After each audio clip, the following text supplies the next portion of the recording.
ಸಾಗರ ತಾಲೂಕಿನ ಎಸ್ಪಿಎಂ ರಸ್ತೆಯಲ್ಲಿರುವ ಚಂದ್ರಶೇಖರ್ ಜೋಸ್ ಅವರ ಮನೆಯಲ್ಲಿ ಆರೆಮನೆ ಗೌರಿಯನ್ನ ಪ್ರತಿಷ್ಠಾಪಿಸಿ ಪೂಜಿಸಲಾಗಿದೆ.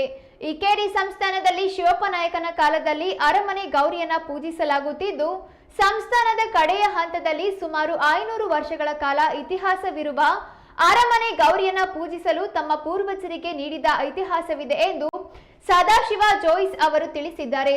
ಈ ಅರಮನೆ ಗೌರಿಯ ವಿಶೇಷ ಏನಂದ್ರೆ ಯಾವುದೇ ಜಾತಿ ಭೇದವಿಲ್ಲದೆ ಭಕ್ತಾದಿಗಳು ದೇವಿಯನ್ನ ತಾವೇ ಮುಟ್ಟಿ ಪೂಜಿಸುವಂತಹ ಅವಕಾಶ ಇರೋದು ವಿಶೇಷ ಆಗಿದೆ.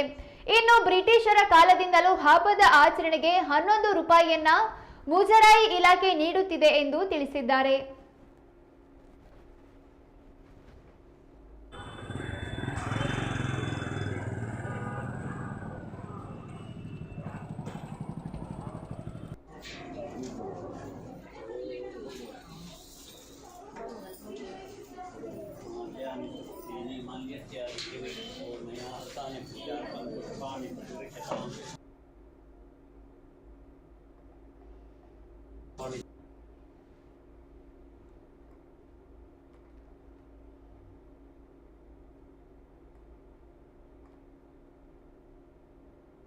ಪೂಜೆ ಮಾಡಿಕೊಂಡು ಉಡಿ ತುಂಬಿ ಪ್ರಸಾದ ತಗೊಂಡು ಹೋಗಲಿಕ್ಕೆ ನಾವು ಒಂದು ವ್ಯವಸ್ಥೆಯನ್ನು ನಮ್ಮ ಪೂರ್ವಿಕರು ಅನೂಚಾನವಾಗಿ ಮಾಡ್ಕೊಂಡು ಬಂದಿದ್ದಾರೆ. ಆದ್ದರಿಂದ ಅತ್ಯಂತ ಜಾತ್ಯತೀತವಾಗಿ ನಡೀತಾ ಇರ್ತಕ್ಕಂಥ ಈ ಹಬ್ಬ ನಮಗೆ ಹೆಮ್ಮೆಯನ್ನು ತಂದಿದೆ. ಜನರ ಶ್ರದ್ಧೆ, ಭಕ್ತಿ ಮತ್ತು ಜನರು ತೋರಿಸ್ತಾ ಇರ್ತಕ್ಕಂತಹ ಒಂದು ಬದ್ಧತೆ ಏನಿದೆ ಅದು ನಮಗೆ ತುಂಬ ಉತ್ತೇಜನವನ್ನು ನೀಡ್ತಾ ಇದೆ. ಇಷ್ಟು ನಾವು ಹೇಳಬಹುದಾಗಿರ್ತಕ್ಕಂಥ ವಿಚಾರಗಳು. ನಮ್ಮ ಊರಿನಿಂದ ಮದುವೆಯಾಗಿ ಹೋಗಿರ್ತಕ್ಕಂಥವು ಬರ್ತಾರೆ. ಈ ಊರಿನ ಸೊಸೆಯರು, ಹೆಣ್ಣು ಮಕ್ಕಳು ಎಲ್ಲರೂ ಕೂಡ ಬಂದು ಇಲ್ಲಿ ಉಡಿ ತುಂಬಿ ದೇವಿಯ ಕೃಪೆಗೆ ಪಾತ್ರರಾಗ್ತಾ ಇದ್ದಾರೆ.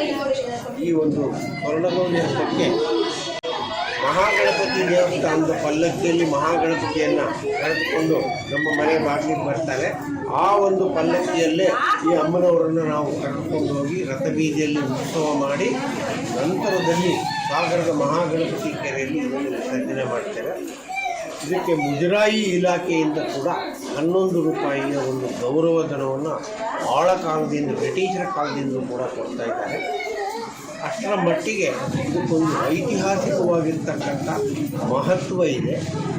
ಇದರಲ್ಲಿ ನಮಗೆ ಸಂತೋಷವನ್ನು ನೀಡ್ತಾ ಇರೋದು ಜನರು ಪ್ರತಿ ವರ್ಷ ಒಂದು ವರ್ಷದಿಂದ ಇನ್ನೊಂದು ವರ್ಷಕ್ಕೆ ಜಾಸ್ತಿ ಆಗ್ತಾನೇ ಹೋಗ್ತಾ ಇದ್ದಾರೆ ಅನ್ನೋದು ಬಹಳ ಸಂತೋಷವನ್ನು